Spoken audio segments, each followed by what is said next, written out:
مسجد حرام سے مسجد اقصی تک حضور براق پہ گئے۔ مسجد اقصی سے پہلے آسمان تک نور کی سیڑھی پہ گئے۔ پہلے آسمان سے لے کر کے 7ویں آسمان تک فرشتوں کے پروں پہ گئے۔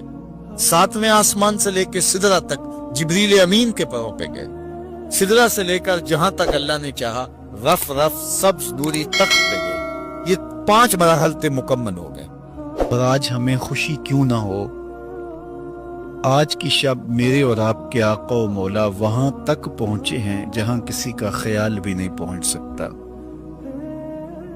کوئی فلک تے رہ یار گیا، کوئی جا سدرہ تے ہار گیا، ایک کالیاں زلفاں والا سی جڑا عرش تو بھی لنگ پار گیا۔ اتنا عروج کائنات میں حضور علیہ السلام سے پہلے نہ کبھی کسی کو ملا، نہ حضور کے بعد کسی کو ملا۔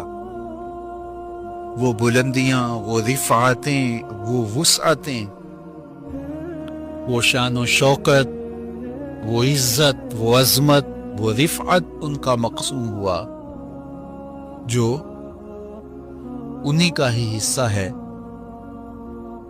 اور اللہ تعالیٰ جل شانہ نے اتنا نوازا کہ کوئی کمی باقی نہیں رہی، اور حضور کے صدقے سے اس امت کو بھی نواز دیا گیا، بخشش کا وعدہ دے کر اس امت کے لیے 50 نمازوں کا تحفہ دے کے، جو بعد میں سمٹ کے 5 رہ گئیں، اور خواتین میں سورہ بقرہ عطا کر کے اس امت کے دردوں کا درمان کیا اور انہیں سکون اور قرار کی دولت نصیب فرمائی۔ کتاب رحمت قرآن مجید اس واقعہ کو بہت شان و شوکت کے ساتھ بیان کیا ہے کہ وہ ذات پاک ہے جس نے اپنے عبد خاص کو، عبد مکرم کو، رات کے مختصر حصے میں مسجد حرام سے مسجد خاص تک، مسجد اقصی تک سیر کرائی، تاکہ وہ اپنے عبد خاص کو، اپنے بندہ خاص کو اپنی قدرت کی نشانیاں دکھائے۔ وہ مسجد اقصی جس کے اطراف میں رحمتیں برستی ہیں، انوار اترتے ہیں اور برکات کا نزول ہوتا ہے، اور پھر مسجد اقصی سے لے کر آسمان تک، اور آسمان سے سدرہ تک، اور سدرہ سے جہاں تک میرے رب نے چاہا اپنے محبوب کو سیر کرائی اور قدرت کے نشانات دکھائے۔ جنت کی سیر کروائی، حضور نے دوزخ کا ملاحظہ کیا، مسجد اقصی میں نبیوں کی امامت کروائی، بیت المعمور میں اللہ کے محبوب کی جلوہ گری ہوئی، انبیاء علیہم السلام سے ملاقاتیں ہوئی، اور سب سے بڑھ کر اللہ نے اپنے محبوب کو اپنا دیدار عطا فرمایا۔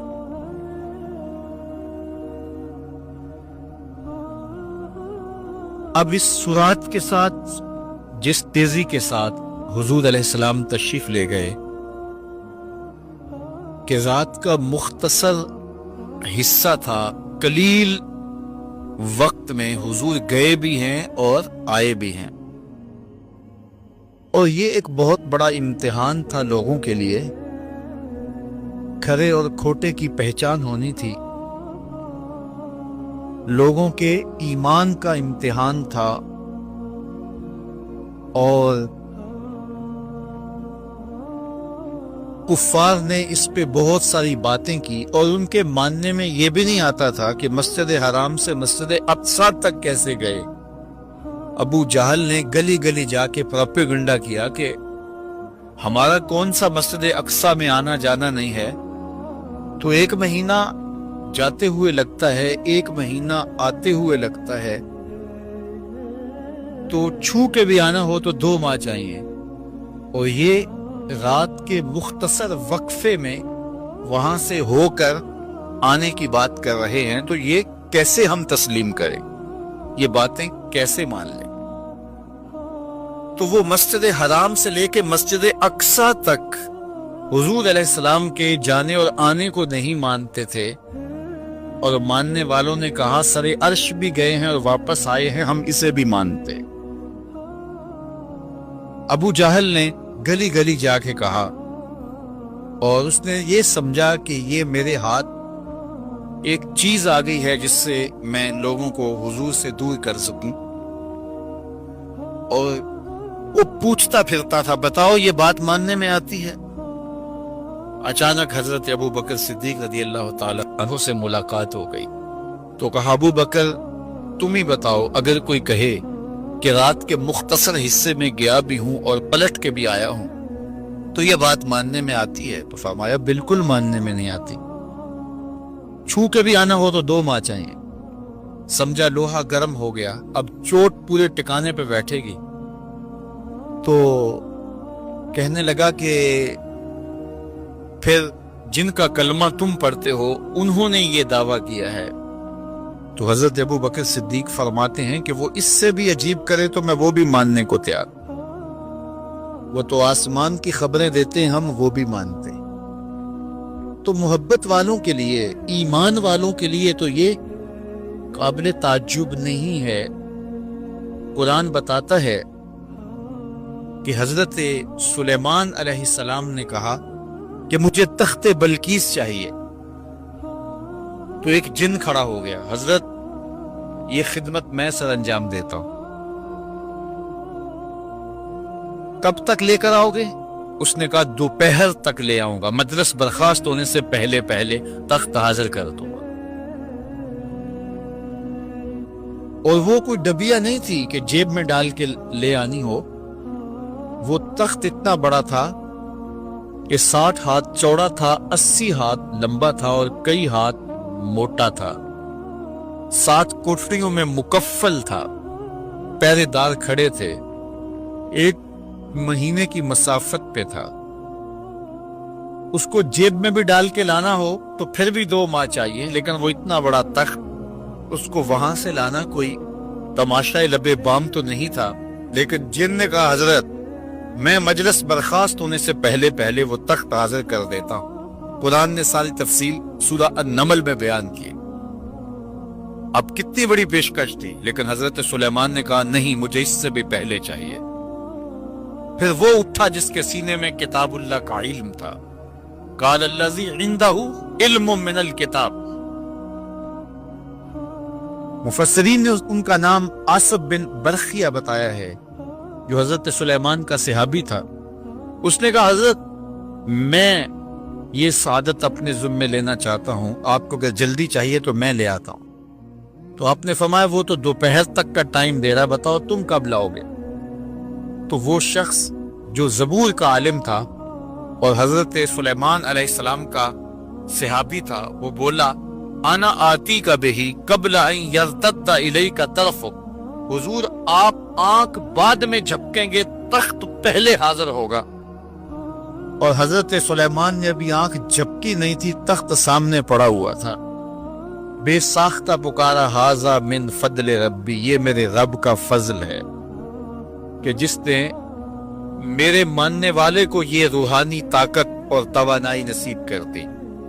میں آپ سے کہتا ہوں کہ حضرت سلیمان کے امتی کی یہ شان ہے کہ 1 مہینے کی مسافت پر پڑا ہوا تخت آنکھ جھپکنے سے پہلے حاضر کر دیتا ہے، اور خود سلیمان مقتدی بن کے مسجد اقصی میں جس امام کے پیچھے کھڑے ہوں، اس امام کی شان کا عالم کیا ہوگا، ان کی رفعتوں کا عالم کیا ہوگا۔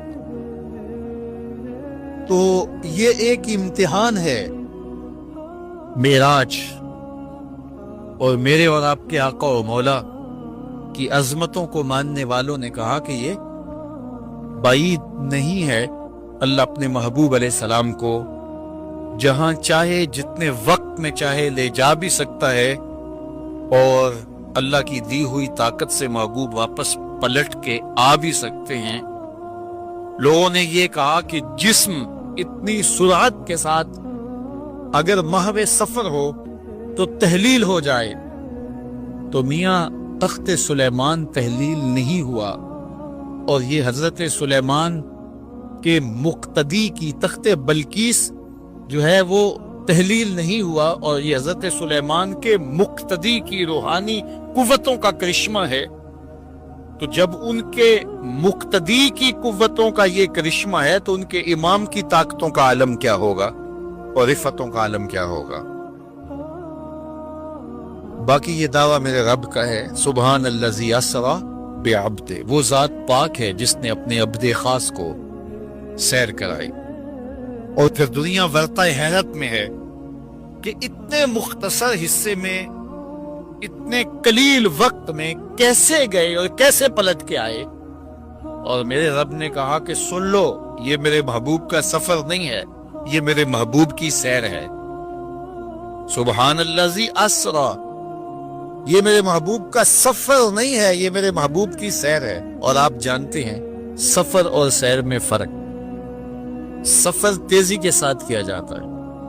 میں اب جو فاصلہ طے کر کے آیا ہوں، تو اگر میں سیر کی غرض سے یہاں آتا تو مجھے 2 گھنٹے لگتے، اور اگر میں گاڑی پہ بھی آتا تو پھر بھی مجھے کم از کم پونا گھنٹہ چاہیے تھا، لیکن میں 15-20 منٹ میں یہاں پہنچنے کی کوشش کی ہے، کیونکہ میری نگاہ میں ایک حق تھا کہ میں نے دیے گئے وقت کے مطابق یہاں پہنچنا ہے۔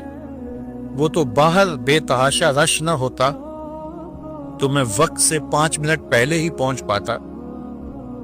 تو میں دائیں بائیں سے بے نیاز ہو کے اپنی منزل پہ نگاہیں گاڑے ہوئے سرپٹ دوڑ رہا تھا اور یہاں تک آ پہنچا۔ لیکن سیر جو ہوتی ہے اس میں ہر منظر پہ رکا جاتا ہے، ٹھہرا جاتا ہے، کوئی نظارہ ہو تو اس سے لطف اندوز ہوا جاتا ہے۔ اب اتنی سرعت کے ساتھ گئے اور واپس پلٹ کے آئے، میرا رب کہتا ہے یہ میرے محبوب کا سفر نہیں تھا، یہ میرے محبوب کی سیر تھی۔ کیا سمجھو گے میرے محبوب کو جس کی سیر تمہاری سمجھ میں نہیں آتی؟ اگر وہ سفر کرے تو پھر کیسے سمجھو گے؟ یہ تو ابھی سیر ہے اور تم ورطہ حیرت میں ہو، کیسے گئے کیسے آئے۔ عقل والے کہتے ہیں کہ زمین، سطح زمین سے لے کر 44 میل تک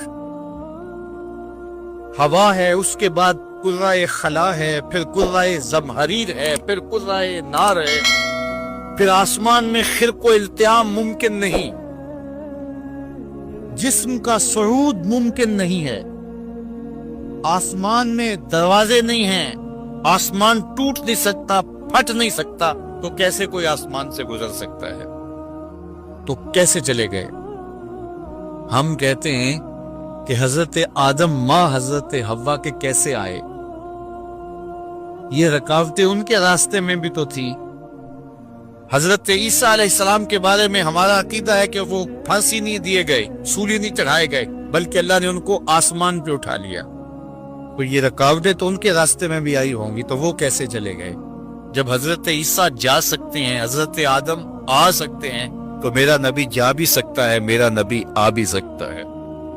فرق یہ ہے ابھی تک جو گیا ہے پلٹ کے آیا نہیں، جو آیا ہے ابھی تک پلٹ کے گیا نہیں۔ میرے نبی گئے بھی ہیں، میرے نبی آئے بھی۔ سی راز میراج محبتاں دا نہیں سی کسے دی سمجھ وچ آن والا، سدیا طالب تے گیا مطلوب ہوتے، جبرائیل سی صد لے جان والا، بازے آخ دے بن دروازیاں تو کیویں پہنچیا عرش تے جان والا، ابر عقل نو ایتھے دخل کیے جانے جان والا یا لے جان والا۔